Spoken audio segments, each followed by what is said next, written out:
So then we finally get to see FTR against Dino Douche and Jungle Boy.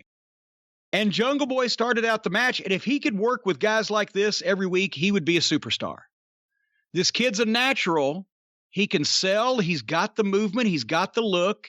He's just always in these goofy matches with the other gymnasts, and he gets bad habits, and he's not going to learn anything. If he could work with guys like fucking Dax and Cash on a regular basis, he would be fantastic, brilliant. Anyway, but he doesn't, so he probably won't be. FTR got a spot at the start out of Dino where it looked like he knew what he was doing. There was a lot of action, but the shit made sense and everything looked good. And they kept, if you notice, they kept Dino in to a minimum at the start and through most of it. They got heat on Jungle Boy and they did some nice tags, some nice double teams. And it was an okay hot tag to Dino. It wasn't molten. Poor old Jungle Boy didn't know how to crawl to the neutral corner being disoriented and let the fucking heel who tags first, let the fresh heel come in and almost get him so he can duck or dodge or roll or whatever. But anyway, Dino made the same awkward kick and clothesline comeback that he always does, but this one was more palatable and acceptable because the heels fed him and their placement was perfect. He didn't have to fucking go get everybody. And of course, he had to get his standing backflip in for a 2 count. Somebody alert me the next time that Dino Douche has a match and he doesn't do a standing backflip. Just to do something different. Somebody, because every fucking time. For a 2 count, did I mention? Then Jungle Boy tags back in, and then we go back and forth, and Jungle Boy gets several false finishes, which were good, but then we start getting complicated. And finally, it ends up with Dino doing a big dive into the crowd, and I wrote, please be out of this match. FTR got a roll-up on Jungle Boy, finally, to win the thing with an assist from Tully. They were in the corner, they had the leverage, whatever, but... And I know they're trying to be modern, but it's an epidemic. Every time that the heels get heat, babyface makes the hot tag, they make a comeback, then they go into shit, and then they proceed to go for this. It wasn't this bad in this case, but sometimes they go for 5 or 10 more minutes. This went for several more minutes.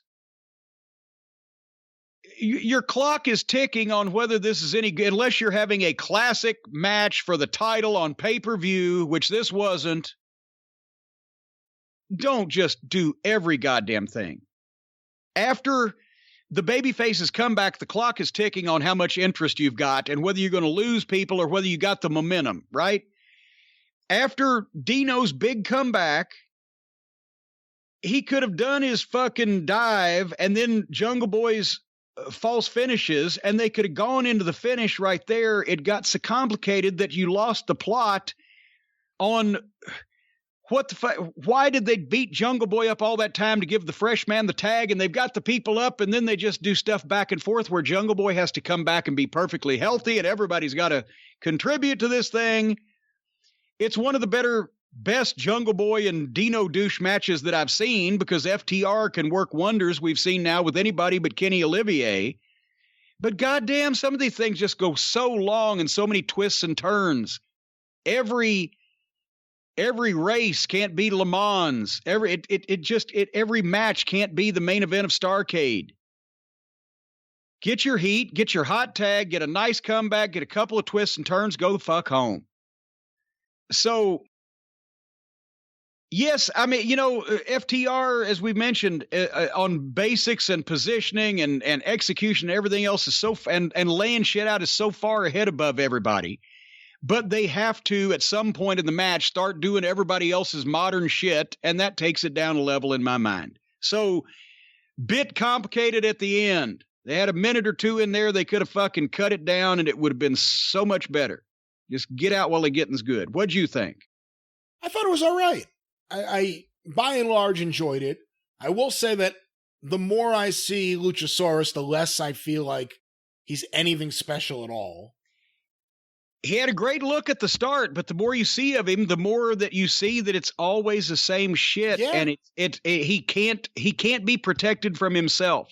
It's always the backflip. It's always the kicks. He's one of the big offenders when it comes to slapping your thigh. And that goddamn, now that it's being popularized, that head palm shoot off will make me shoot my TV screen one of these days. Yeah, I throw my pen when they're doing that now. He does that every match. Every match. Jungle Boy's really good. He's been misused for the entirety of 2020. We'll see what happens now. FTR continued to impress me. Dax, we said it before, he's one of the best workers in the business. Everything he does in the ring makes sense. Everything looks good. He's always in the right place. His feet are always in the right place. Cash is underrated because he's really good too. Yeah. And he does a lot of good power moves. They're a phenomenal tag team. I wish they had more competition to work with in AEW. There's nothing else I can really say about it. I thought it was a good opener, all things considered. In the world of AEW, it was a very good opener. Oh, it was definitely better than what was on the other channel for the first 20 minutes. But then we went after that to Officer Bar Brady and some really bad acting school students in the back who had found Matt Hardy laying on the ground selling his leg. And then Jericho and Sammy Hagar come in and take credit for it. And so that obviously took Matt Hardy out of helping his friend's private party in their match with Jericho and Hager later on, and also was more phoniness and more bullshit. No, nobody would ever believe that those guys that were standing over Matt Hardy were really upset and that they meant what they said. Not the announcer, not the guys that found him. No, Matt Hardy did a great promo where he said he was going to, after nearly getting killed and having brain damage, he was going to take some time off and get healthy. And he's at every show since, but this was the only time we saw him. Was it that important that they have to do something else phony to lay Matt Hardy out and nobody believes it? Or just say, well, Private Party's going to go without the advice of Matt Hardy because he's off selling a fucking concussion. I will say this. I disagree with you a little bit on that. Private Party were the least of the problems in this segment. Alex Marvez can make anything seem phony. He is so unnatural, and he's not good on camera. And just the words that come out of his mouth seem contrived. Yeah. After you said it last time, I rewatched that Young Bucks super kicking thing over and over and over, where he just grips the microphone. He goes down holding the microphone. He didn't even go down and take a bump. He just leaned backwards over off camera. Holding the microphone the whole time. As tight as he can the whole time.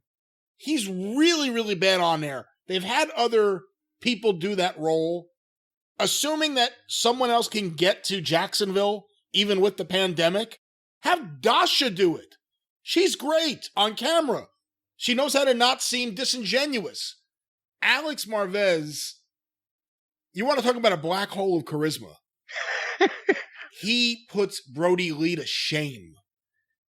That's all I wanted to say about that.